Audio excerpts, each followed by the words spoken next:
Hello everyone, कैसे हैं आप लोग। आई होप आप सब लोग बहुत अच्छे होंगे। सो गाइस, आज का ब्लॉग कल के ब्लॉग से कंटिन्यू कर रही हूँ। कल आपको मतलब एक्चुअली बीच में क्या हुआ था, करवा चौथ आ गया था, उसका ब्लॉग मैंने पहले डाल दिया था कि मुझे पता था लोग वेट कर रहे होंगे। फिर आपको पता है करवा चौथ के पहले मैं महेश्वर गई थी, तो वहाँ का ये ब्लॉग मैं कंटिन्यू कर रही हूँ। आधा ब्लॉग शेयर किया था, आधा नहीं किया था। तो बस आपको मैंने पिछले ब्लॉग में बताया था कि उज्जैन से होकर के हम महेश्वर गए थे। फिर वहाँ हम रात को लेट पहुँचे थे, घाट वाट में दर्शन किए थे नर्मदा मैया के। फिर इसका नेक्स्ट डे हम चेकआउट करने वाले हैं होटल से, तो यहाँ पर ब्रेकफास्ट वगैरह करने के बाद फिर हम जाएंगे, जो हमारा महेश्वर का काम है वो सब कंप्लीट करेंगे।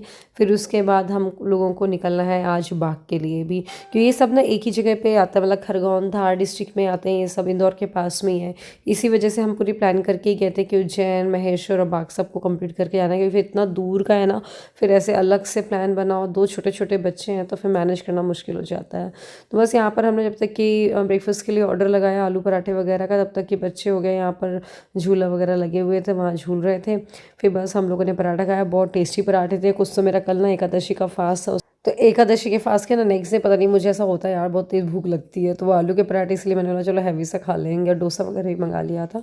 फिर इसके बाद हमने सोचा चलो थोड़ा सा पहले नर्मदा मैया को ना श्रृंगार का सामान, चुनरिया वगैरह ये सब चढ़ा दें। अब क्योंकि इतनी दूर आए हैं, तो नर्मदा जी का आपको पता है मेरा बचपन से ही नाता है, मंडला में रही हूँ मैं अपनी बुआ के यहाँ पे, तो वहाँ नर्मदा मैया है। और कुछ भी बोलते हैं, अच्छा काम करने जाओ तो भगवान को पहले याद करना चाहिए। तो बस महेश्वर में काम आगे करने के पहले पहले मैं चली गई नर्मदा मैया के तट पर, और वहाँ पर उनको पहले हम श्रृंगार चढ़ाएंगे। भैया श्रृंगार का सामान मिल जाएगा यहाँ?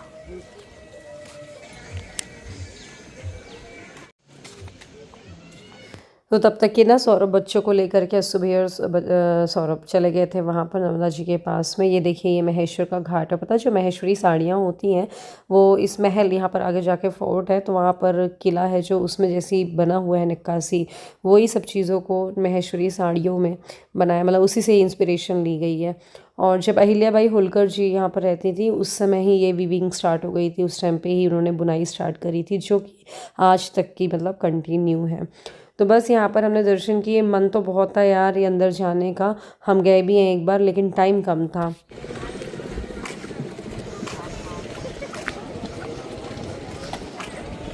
तो फिर भी मैंने बाहर से थोड़ा मोड़ा कैप्चर किया, क्योंकि अंदर तो मैं जाती ज़रूर से ही, लेकिन वही है, मैंने मतलब अब वापस भी जाना है, खजुराहो भी पहुँचना है।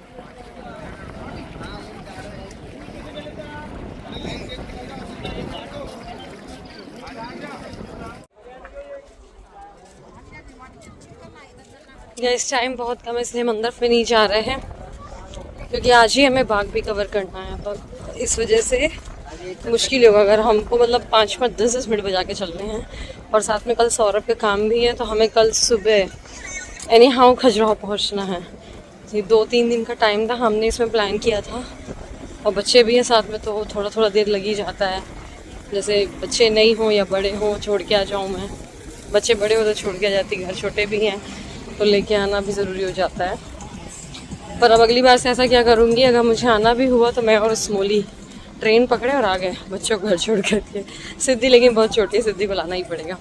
एनीवे, सो आपको समझ में आई होगा, महेश्वरी साड़ी का कलेक्शन आने वाला है, मैंने बता भी दिया। एनीवे, सो बस फटाफट हमने महेश्वर का काम किया। अब मैं आपको मिल रही हूँ करीब 2:30-3 बजे, और यहाँ से हम निकल गए बाग के लिए। सो गाइज़, हम जा रहे हैं यहाँ से महेश्वर से बाग, और बाग बहुत ज़्यादा छोटी जगह है, बट बाग की मेरी बहुत अच्छी फ्रेंड है, जो कि हम लोग मतलब मैं, सौरभ और मेरी फ्रेंड, हम सब ऑफिस में काम करते थे इंदौर के।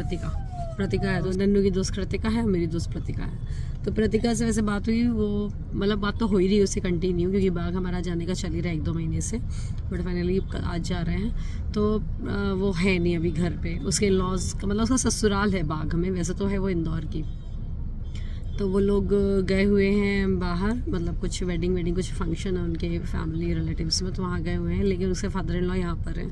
तो फादर इन लॉ से उनसे बात करेंगे हम जा कर के, और मतलब वो हमारा वेट ही कर रहे हैं कि आए ये लोग करके। तो बस अब चलते हैं बाग, और बाग प्रिंट का अच्छा कलेक्शन लेकर के आएंगे। सो गाइस हमारा पता आपको वेट कर ही रहे थे, जो मेरी फ्रेंड के फादर इन लॉ है वो, और वो मान ही नहीं रहे थे। हमने बहुत मना किया था खाने पीने के लिए, बट उन्होंने हमें बिल्कुल तैयारी कर रखी थी। यहाँ पर पता नहीं कुछ तो वीडियो शूट करने में गड़बड़ हुई है। तो सबसे पहले हम यहाँ पर आए, अंकल जी ने हमारा मतलब वेट कर रहे थे, खाना पीना खाया। फिर इसके बाद हम निकल गए आर्टिसन से मिलने के लिए। वहाँ हमने सीखा कैसे कैसे बाग प्रिंट होता है, एक साड़ी को बनने में कितना टाइम लगता है, कितने बार वॉश किया जाता है। यार मतलब सच में एक साड़ी को बनाने के पीछे इतनी मेहनत होती है ना।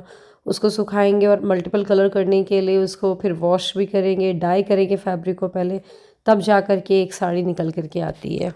तो ये देखिए ये साड़ी रेडी हो रही है, और ये भैया जो है ना ये उस पर ब्लाउज़ बना रहा है, मतलब ब्लाउज़ पे प्रिंट कर रहे हैं। ऐसे इस तरीके से ब्लॉक्स होते हैं लकड़ी के, उनसे प्रिंट की जाती है। और ये जो साड़ी का फैब्रिक है पता है आपको, ये छत्तीसगढ़ का फैब्रिक है, कोसा सिल्क बोलते हैं इसको। तो काफ़ी महंगा भी होता है। और यहाँ पर ये देखिए कॉटन की कुछ साड़ियाँ हैं वो सूख रही हैं। फिर भैया ने ब्लाउज़ बनाया और उसको भी सूखने के लिए रख दिया है। फिर बस हमने जल्दी जल्दी अपना बाग में काम कंप्लीट किया। फिर उसके बाद पता है हम निकले इंदौर के लिए, क्योंकि हमें खजुराहो जाना था, वो आया इंदौर ही जाना होता। अब इंदौर में बच्चों ने मतलब सिद्धि का तो आपको बताया था, मैंने मन में लेकर के बैठी थी मुझे इंदौर जाना है, इंदौर जाना है। उसको सिटी से मतलब नहीं था, इंदौर मतलब इंदौर वाला घर जाना है। अब प्रॉब्लम क्या है, हमने अपना घर रेंट पे डाल दिया है, जो हमारा इंदौर में घर था। फिर हमने सोचा चलो फिर भी चलते हैं, चलो जो जिनको दिया है हमने उनसे भी मिल लेते हैं। तो वो भैया फ़ोन नहीं उठा रहे थे, तो फिर भी बच्चों का मन था, हम नीचे मल्टी तक की गए। और फिर हमें लगा सोसाइटी मतलब अपने घर फ्लैट पे स्पेशली नहीं जाना चाहिए, क्योंकि यार वो भैया फ़ोन भी नहीं उठा रहे हैं, तो हमें थोड़ा सा अटपटा भी लग रहा था। फिर हम नहीं गए, बस नीचे घुमा दिया था। उसके पहले सब इंदौर घूम रहे हैं। यहाँ पर पुरानी यादें ताज़ा हो गई, मतलब कि हमारा ऑफिस वगैरह सब कुछ हमें दिखाई दिया। और बस ये देखिए ये हमारा ऑफिस आ रहा है, आपको पता हो आईटी पार्क है जो इंदौर में, यहीं पे मेरा ऑफिस था।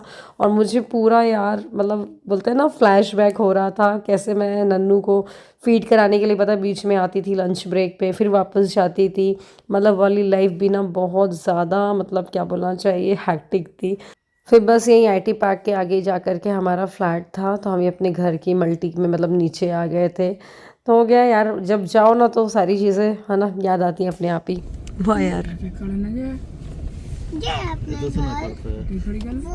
खड़ी नहीं करना, लौटना। बस ये फ्लैट ले गए हम, गाड़ी को यू टर्न ले करके, मतलब उतरे भी नहीं हम, यू टर्न ले करके तुरंत आ गए। तो क्या है ना यार लेट भी हो रहे थे, पूरी रात ट्रैवल भी करना है, खजुराहो भी पहुंचना है, इसलिए थोड़ा सा हम रुक भी नहीं पाए। और ना भी रात का वक्त था, ट्रैफिक भी बहुत ज़्यादा हो रहा था। सोचा था बच्चों को मॉल घुमा देंगे, अगर थोड़ा सा 2 घंटे पहले पहुंच जाते ना तो मॉल घुमा देते। लेकिन हमें ना इंदौर से निकलते निकलते ही 9:30 बज गए थे।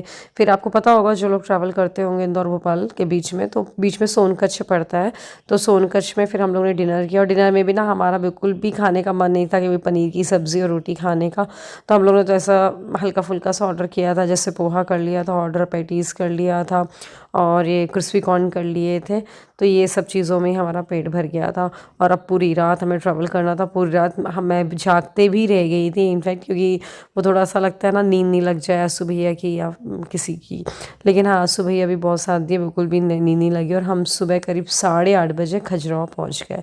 इसी के साथ व्लॉग को ख़त्म करते हैं। व्लॉग पसंद आए तो लाइक करिएगा, शेयर करिएगा। मिलता है अगले व्लॉग में, अपना ध्यान रखिएगा।